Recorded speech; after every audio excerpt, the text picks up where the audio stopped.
இன்றைக்கு சம்பளத்தை எடுக்கிறோம், இன்றைக்காவது ஒழுங்கா வீட்டு ரெண்டை கொடுக்குறோம், பில்லை கட்டுறோம், காருக்கு இன்சூரன்ஸ் போடுறோம், காரை கொண்டு ஓடுறோம். வார முதலாளி வார.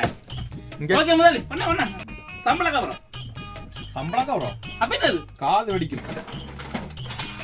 என்னடா ஒரு பெனி 2 பெனி இதுக்கான காசு எல்லாம் வாங்கடா. அப்ப இந்த காசு எங்க ஒண்ணும் தெரியாது.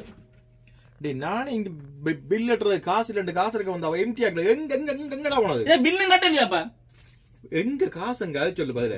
உங்களோட வைஃப் இன்னைக்கு என்ன சாப்பாடு மத்தியானம்? அவள்கிட்ட ஏதோ மட்டன் கறி ஏதோ காய்ச்சினோல் அப்புறம் ஏதோ உடுப்புகள் சாரிகள் ஏதோ எடுத்து ஏதோ செய்யறாள் சொல்லிட்டு என்ன பின்ன ஃபங்க்ஷனுக்கு போறீங்களாக்குமா? ஓ அது என்ன அது அந்த அதுக்கு தான் வலிக்கிறாள். இப்போ உங்களோட வைஃப் இங்க வந்து 2 மாதமா வந்து ஓ இது முதலாளி அங்க கேசங்கர்ல நிக்கிற காசு இல்லைன்னு சொல்லி இருந்த இந்தியன் சேல்ஸ் காசையும் எடுத்து நேற்று முன்ன காசையும் எடுத்து கொண்டு போட்டா. பில் காசையும் எடுத்துக்கொண்டு வாங்க வச்சு போட்டு அத்தானத்தான் ஏதோ உங்களுக்கு எல்லாம் பேட்டி எடுத்து வச்சுக்கன்னு சொல்லிக்கணும். சரி வாரன் இது அப்ப சம்பள காசு சம்பளமோ கொய்யாளி நான் இந்த பில் அட்டாடி கடையை பூட்டிடுவாங்கடா. கடை பூட்டினா அப்புறம் உனக்கு யார் தாரது வேலை? நான் என்ன கார் எடுத்து 3 மாமா நீ இன்சூரன்ஸ் கட்டுறீங்க காசு இல்ல அப்படியா? நீ காரை விட நான் உன்னை ஏத்தி வாக்குறேன்.